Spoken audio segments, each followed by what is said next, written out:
Chers amis, bonjour. Soral a été condamné ce jeudi à 1 an de prison ferme par la 17e chambre pour injure à une magistrate à laquelle il a attribué un qualificatif assez désagréable, c'est vrai, et pour avoir écrit que les Juifs sont manipulateurs, dominateurs et haineux.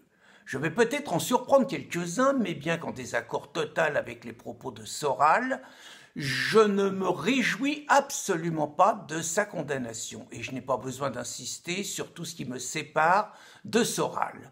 Par ailleurs, je persiste sur cette condamnation qui est la preuve de la dérive des tribunaux et de la nocivité des associations dites antiracistes qui profitent de la manne offerte par les lois Pleven et Guesso pour racketter tous les dissidents.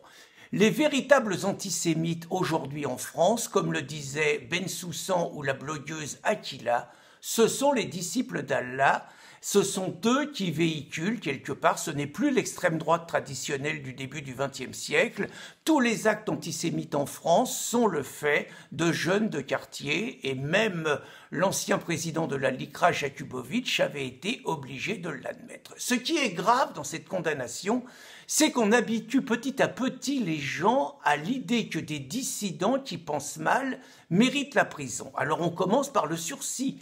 Je vous rappelle que l'apostat de l'islam Pascal Ilout avait vu le procureur Chauvelot demander 2 mois de prison avec sursis contre lui en 2012. Moi-même, on a demandé 3 mois de prison avec sursis. Puis j'ai été condamné à 3 mois de prison avec sursis avant de faire appel victorieusement. Je rappelle que Gérard Boyadjian s'est vu menacé de 3 mois de prison avec sursis. Je rappelle que Christine Tazin s'est vue également menacée de peine de prison avec sursis. Et puis on habitue à ce que les dissidents se retrouvent devant les tribunaux. On a traîné devant les tribunaux une personne aussi respectable que Bensoussan, Brigitte Bardot, Éric Zemmour, Yvan Rioufol, les dessinateurs de Charlie Hebdo, peu importe comment ça se termine, l'idée est que leur pensée mérite d'être jugée par les tribunaux du peuple.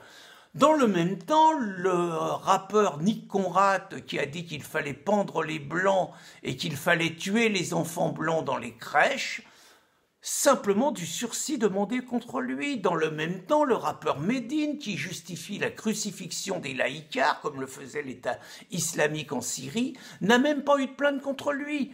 Dans le même temps, un Mélenchon peut se permettre de demander une commission d'enquête parlementaire et de demander l'interdiction de Génération Identitaire 15 ans après avoir demandé l'interdiction du FN. Dans le même temps, la députée Muriel Réciguier peut se permettre, elle, de demander ni plus ni moins la dissolution de la Ligue du Midi de Richard Roudier. Dans le même temps, ils nous vendent des lois contre les fake news. Dans le même temps, les procès contre la réinfosphère, les intimidations contre la réinfosphère, la censure sur les réseaux sociaux se multiplient. Dans le même temps, 2 jeunes garçons, Esteban et Samuel, simplement pour leurs idées et pour un coup de poing dans la figure, se sont pris 11 ans et 7 ans de prison quand des racailles s'acharnent à 10 contre 1 ou 2 malheureuses victimes et souvent les massacres à mort, la plupart du temps en toute impunité. Mais où va la France ?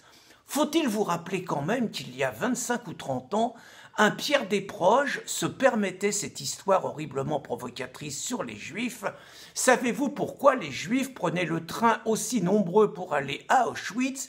Parce que c'était gratuit.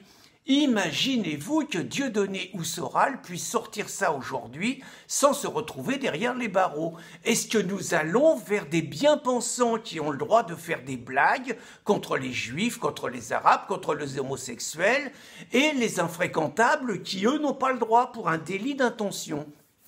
Ceux qui se réjouiraient, à tort à mon avis, de la condamnation de Soral sous le prétexte qu'il est antipathique, qu'il est aux antipodes, que c'est vraiment pas un mec sympa, tout ça c'est vrai.